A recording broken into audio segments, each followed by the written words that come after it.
Tes, Bu. Assalamualaikum warahmatullahi wabarakatuh, Kang Teteh. Di malam ini kita akan membahas tentang topik apakah AI membuat mahasiswa semakin pintar atau justru semakin malas. Di sini kita sudah mengundang narasumber kita yaitu Kang Eka Mayandi untuk menjadi narasumber kita. Silahkan diperkenalkan dirinya, Kang Eka. Ya, Assalamualaikum warahmatullahi wabarakatuh. Perkenalkan, saya Eka Mayandi. Saya sebagai mahasiswa dan sebagai juga narasumber di sini yang akan menjawab beberapa pertanyaan pada topik kali ini. Baik, terima kasih. Langsung saja ya untuk tidak banyak menghabiskan waktu gitu ya. Kita langsung ke pertanyaan yang pertama nih yang Kang Eka ya. Menurut Kang Eka, apa sih pendapat Kang Eka tentang penggunaan AI dalam dunia pendidikan? Kalau menurut saya, penggunaan AI dalam dunia pendidikan itu merupakan sebuah perkembangan teknologi yang memberikan banyak manfaat bagi mahasiswa maupun dosen. Nah, jadi AI itu dapat membantu mahasiswa mencari referensi, menjelaskan materi yang tentu sudah pasti sulit dipahami gitu. Jadi AI itu memberikan contoh penyelesaian suatu masalah hingga membantu menyusun atau kerangka tugas atau presentasi gitu. Jadi dengan adanya AI ini, proses belajar menjadi lebih cepat, lebih efisien, dan mudah diakses kapan saja. Nah, namun saya juga melihat bahwa AI ini memiliki sisi negatif. Nah, apabila digunakan secara berlebihan. Jadi, mahasiswa itu kebanyakan hanya menyalin jawaban dari AI itu tanpa membaca ulang, tanpa memahami isi, atau mengecek kebenarannya. Jadi akibatnya itu mereka menjadi kurang berpikir kritis gitu. Jadi kurangnya bisa menganalisis dan menyelesaikan masalah secara mandiri. Jadi menurut saya itu AI seharusnya diposisikan sebagai alat pendukung pembelajaran. Jadi bukan sebagai pengganti kemampuan berpikir pada otak manusia. Selama digunakan dengan bijak, AI itu justru dapat meningkatkan kualitas belajar mahasiswa. Mungkin itu jawaban saya untuk yang pertama. Ya, betul banget ya. Ya, tadinya ya AI itu jadi harusnya menjadi sarana pembantu gitu ya, membantu kita untuk mengerjakan tugas, tapi bukan berarti kita harus menyerahkannya terus ke AI gitu ya. Oke, lalu mengapa sih menurut Kang Eka gitu ya, mengapa banyak mahasiswa mulai tergantung nih pada AI, jadi sangat tergantung sepenuhnya gitu pada AI dan membuat mereka malas gitu. Bagaimana pendapat Anda? Kalau menurut saya itu ada beberapa alasan mungkin ya mengapa mahasiswa saat ini mulai bergantung pada AI. Nah, alasan pertama karena AI itu mampu memberikan jawaban dengan sangat cepat. Nah, jadi dibandingkan harus mencari informasi dari buku, mencari informasi dari jurnal, atau berbagai situs internet yang memerlukan waktu cukup lama gitu ya. Jadi AI itu dapat langsung memberikan ringkasan atau langsung penjelasan hanya dalam beberapa detik saja. Nah, jadi selain itu beban tugas kuliah mungkin ya yang cukup banyak seringkali membuat mahasiswa itu mencari berbagai cara agar untuk menyelesaikan tugas tersebut itu lebih praktis. Tidak sedikit mahasiswa yang juga memiliki aktivitas lain seperti organisasi, seperti pekerjaan sampingan atau kegiatan magang ya.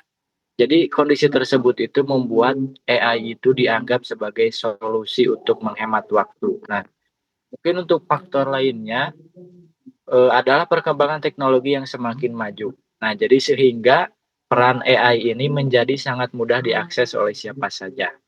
Bahkan AI itu bisa diakses melalui telepon genggam. Nah, jadi mahasiswa itu sudah bisa memperoleh bantuan kapanpun, dimanapun. Nah, tapi sayangnya kemudahan tersebut itu terkadang membuat sebagian mahasiswa itu menjadi terlalu nyaman. Nah, sehingga apa? Mulai mengurangi kebiasaan membaca buku, mulai malas-malasan mencari referensi ilmiah atau berpikir secara mandiri. Nah, itulah yang menurut saya perlu diwaspadai gitu. Terima kasih. Betul sekali. Lalu siapa sih Kang yang seharusnya gitu ya bertanggung jawab mengajarkan penggunaan AI ini secara bijak gitu. Apalagi kan kita sekarang akan kuliah di perguruan gitu nih. Nih bagaimana nih peran Kang Eka gitu ya untuk mengajarkan AI ini kepada murid-muridnya? Nah, kalau menurut saya, tanggung jawab penggunaan AI itu secara bijak intinya ya, tidak hanya berada pada satu pihak saja, tetapi merupakan tanggung jawab bersama. Nah, jadi maksudnya gimana? Dosen itu memiliki peran penting dalam memberikan pemahaman kepada mahasiswa mengenai etika penggunaan AI.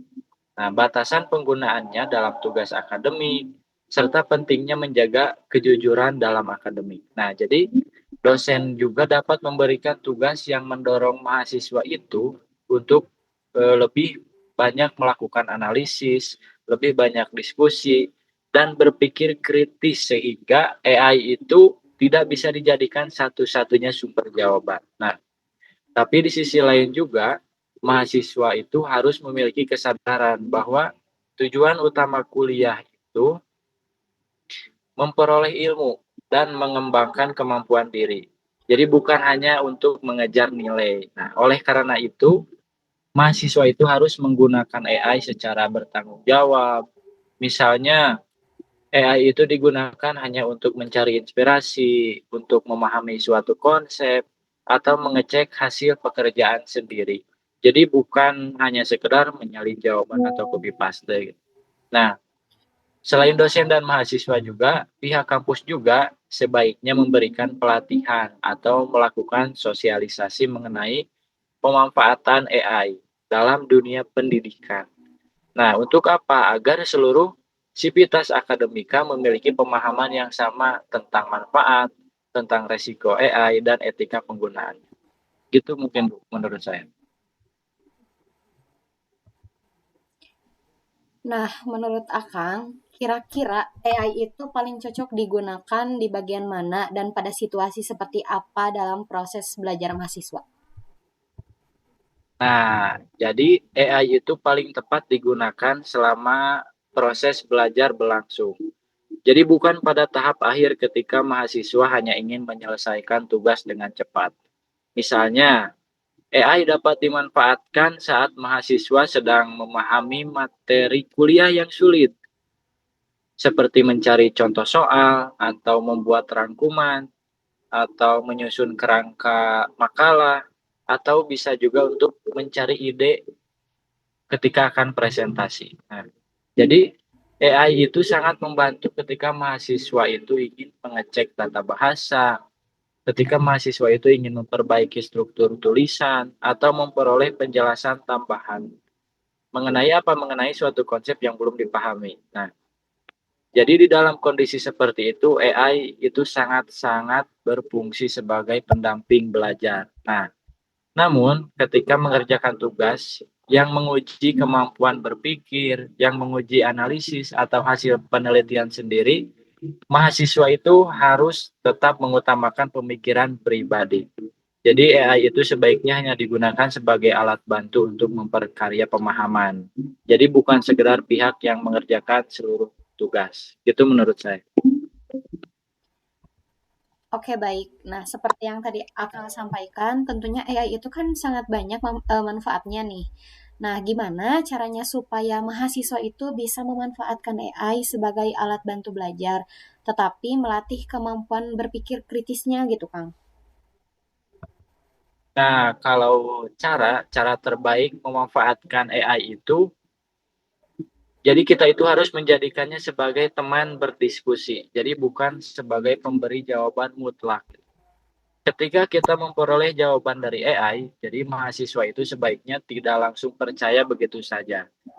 Informasi tersebut itu perlu dibandingkan dengan sumber lain seperti buku, jurnal ilmiah, atau artikel terpercaya, maupun penjelasan dari dosen. Nah, jadi mahasiswa itu perlu membiasakan diri untuk bertanya, seperti mengapa dan bagaimana terhadap setiap informasi yang dihasilkan oleh AI. Nah, Dengan begitu, mahasiswa akan tetap melakukan proses analisis dan tidak hanya menerima jawaban secara pasif. Nah, jadi menurut saya keseimbangan antara penggunaan AI dan usaha belajar mandiri itu merupakan kunci agar mahasiswa tetap berkembang. Nah, AI memang dapat mempercepat proses belajar, tetapi kemampuan berpikir kritis, kemampuan kreativitas, dan kemampuan memecahkan masalah tetap harus dilatih melalui pengalaman belajar secara langsung. Nah, pada akhirnya teknologi itu hanyalah alat, sedangkan kualitas seseorang itu tetap ditentukan oleh bagaimana ia menggunakan alat tersebut secara bertanggung jawab. Nah, itu jawaban dari saya.